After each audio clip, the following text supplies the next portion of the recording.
I was 12 when I realized I was invisible. Not literally, of course.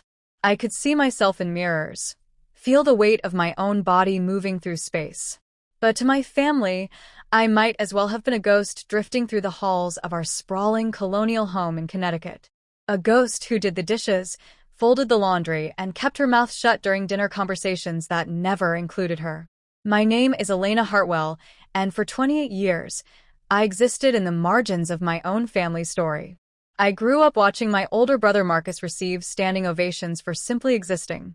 Every baseball game, every mediocre report card, every half-hearted attempt at anything was met with champagne toasts and proud Facebook posts from my mother. My younger sister Vanessa was the princess, the beauty, the one whose whims became family law. If Vanessa wanted Italian for dinner, we had Italian. If Vanessa needed someone to drive her 3 hours to look at a college she'd never attend, someone drove her. That someone was usually me. I learned early that my role was to be useful, not loved, not celebrated, just useful. My father, Richard Hartwell, was a commercial real estate developer who measured worth in dollar signs and social connections. My mother, Patricia, was a former debutante who measured worth in appearances and marriageability. I was neither financially impressive nor particularly beautiful by their standards. I was average height, average looks, with frizzy dark hair I could never quite tame and a tendency to hide behind glasses and oversized sweaters. But I was smart, desperately, hungrily smart. I devoured books like other kids devoured candy. I taught myself coding when I was 14. I finished high school 2 years early and got a full scholarship to MIT. You'd think that would earn me something. A dinner in my honor. A moment of pride. Anything. My mother's response when I got my acceptance letter was to sigh and say, "Well, at least we won't have to pay for it. Though I do worry about you being around all those awkward engineer types. You'll never meet a husband there." My father didn't even look up from his phone. The day I left for college, Vanessa was having a meltdown because her boyfriend hadn't texted her back. My entire family was gathered in her room, comforting her, while I loaded my bags into my 10-year-old Honda Civic alone. I waited by the car for 20 minutes, thinking maybe someone would come out to say goodbye. No one did. I drove myself to Cambridge and cried the entire 4 hours. College was different. At MIT, being smart actually mattered. My professors noticed me. My peers respected me. For the first time in my life, I wasn't invisible. I threw myself into my studies with the kind of intensity that comes from having something to prove. I graduated top of my class, got my master's, started a PhD in artificial intelligence. During those years, my family called exactly 11 times. I know because I counted. 3 times my mother called to ask if I could send money to help Vanessa with various emergencies. Twice my father called to see if I knew anyone in tech who might be interested in his properties. The other 6 times were Marcus, asking if I could help him with his taxes, his resume, his job applications, anything that required actual competence. I helped every time, because despite everything, some pathetic part of me still wanted them to love me. I was 25 when I started my company, a small AI consulting firm that helped businesses optimize their operations using machine learning. I named it Meridian Solutions. I worked 18-hour days, slept in my office more nights than I can count, lived on coffee and determination. My family didn't ask about it. Not once. 3 years later, Meridian Solutions was valued at $47 million. I found out my father knew about my success when I overheard him at a conference I was speaking at. I'd just given a keynote on AI ethics to an audience of about 800 people. As I walked backstage, I heard his voice in the networking area. "That's my daughter," he was saying to someone. "Always knew she'd do well. Takes after me, you know. The Hartwell business sense." I stood there, hidden behind a curtain, and felt something crack inside my chest. He'd never asked me a single question about my business. Not one. But he'd take credit for it to strangers. I didn't approach him. I left through the back exit and drove home to my small apartment in Cambridge. It wasn't much, just a 1-bedroom with exposed brick and plants I kept forgetting to water, but it was mine. Everything in it, I'd earned. That night, I made a decision. I was done trying to earn their love. I was done being useful. I stopped answering their calls. For 8 months, I had peace. Silence. I focused on my company, started dating someone kind and funny who actually listened when I talked, made friends who invited me to things because they wanted me there, not because they needed something. Then my phone rang at 2 in the morning on a Tuesday. My mother's name lit up the screen. My finger hovered over the decline button, but something made me answer. Elena. Her voice was sharp, annoyed, like I'd inconvenienced her by existing. We need you home this weekend. It's important. What's wrong? I asked, sitting up in bed. Nothing's wrong. We're having a family meeting. Your father will explain when you get here. Saturday at 10. Don't be late. She hung up before I could respond. I should have ignored it. Should have blocked the number and gone back to sleep. But that old, pathetic part of me, the 12-year-old girl who just wanted her family to see her, convinced me to go. I drove to Connecticut that Saturday morning, my stomach tight with anxiety I hated myself for feeling. The house looked the same. Massive, pristine, cold. Like a museum instead of a home. I used my old key, which surprisingly still worked, and walked into the foyer. Voices came from the dining room. My entire family was gathered around the long mahogany table. My father at the head, my mother to his right, Marcus and Vanessa on the sides. There was no place set for me. Of course there wasn't. You're late, my father said without looking at me. It was 9:57. By 3 minutes, I said, but sat down anyway in a chair I pulled from against the wall. Vanessa looked at me with barely concealed disgust. She'd gotten married 2 years ago to a hedge fund manager. I hadn't been invited to the wedding. I'd found out about it from a Facebook photo. She was dressed in head-to-toe designer everything, her blonde hair perfectly styled, her nails a shade of pink that probably had some ridiculous name like ballet slipper or innocent blush. Marcus looked uncomfortable, which was his default state. He'd gone through 4 jobs in the past 6 years, currently working for our father's company in some vague middle management role he was spectacularly unqualified for. Let's get to it, my father said, sliding a folder across the table. The family trust. I stared at the folder but didn't touch it. Your grandfather established it decades ago, my father continued. When he died, control passed to me, with the understanding that it would be divided equally among his grandchildren upon certain conditions being met. I know what the trust is, I said quietly. Our grandfather had died when I was 19. I'd loved him, and I'd always suspected he was the only one in the family who'd actually seen me. He used to ask me about my thoughts, my dreams. He'd given me my first computer. The conditions have been met, my mother said, her tone crisp. You're all over 25, established in your lives. The trust is ready to be distributed. It's worth $18 million, Marcus added, his eyes gleaming. $6 million each. I felt dizzy. $6 million. I'd never known the trust was worth that much. There's just one small complication, my father said, and I heard the trap snap shut before he even finished the sentence. The trust requires all 3 beneficiaries to sign the distribution documents. All 3 signatures. No exceptions. They were all looking at me now. When do you need the signatures? I asked, my voice hollow. Today, Vanessa said, pushing papers toward me. Everything's ready. We just need you to sign. I looked at the documents. Pages and pages of legal text. I need time to read this. To have my lawyer review it. Don't be ridiculous, my mother snapped. It's a straightforward distribution. Equal shares. What's there to review? It's $6 million, I said. I'm not signing anything without having it reviewed. My father's jaw tightened. Elena, don't be difficult. This is family. Something in those words, this is family, made my blood turn cold. When is the last time any of you called me? I asked quietly. Not because you needed something. Just to talk. To see how I was. Silence. When is the last time you asked about my life? My company? Anything about me? Oh, here we go, Vanessa muttered, rolling her eyes.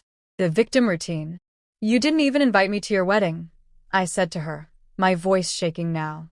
Your own sister. You wouldn't have fit in, she said simply, like this was obvious. It was a sophisticated event. Very curated guest list. The words hit like a physical blow. Elena, we don't have time for this drama, my mother said. Just sign the papers. Take your money. Everyone wins. How long have you known about this? I asked my father. How long have you known the trust was ready to be distributed? He shifted in his seat. A few months. And you waited until now to tell me. Until you needed my signature. We've been busy, Marcus said weakly. I stood up, my chair scraping against the hardwood floor. I'll have my lawyer review the documents. I'll let you know.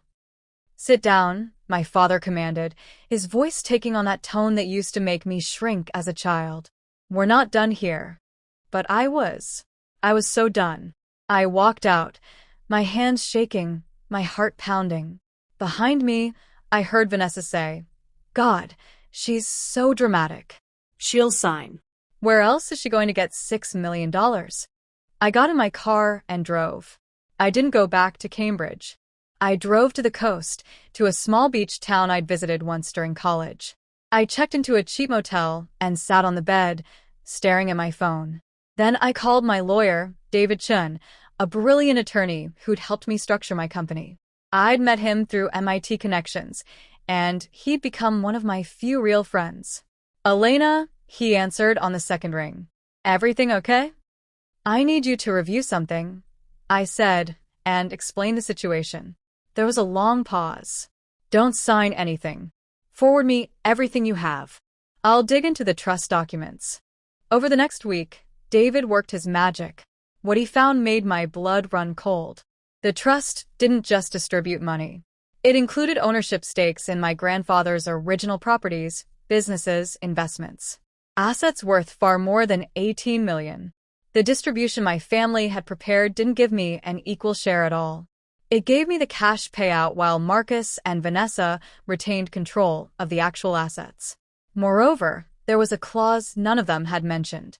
If any beneficiary refused to sign, the entire trust would be restructured according to my grandfather's secondary instructions, which required a full forensic audit and potential redistribution based on demonstrated merit and responsible stewardship. My grandfather had built in a protection, a way to ensure the money went to whoever actually deserved it. They try to screw you, David said on the phone, his voice tight with anger. They try to get you to sign away your rights to the real assets for a fraction of what you're entitled to.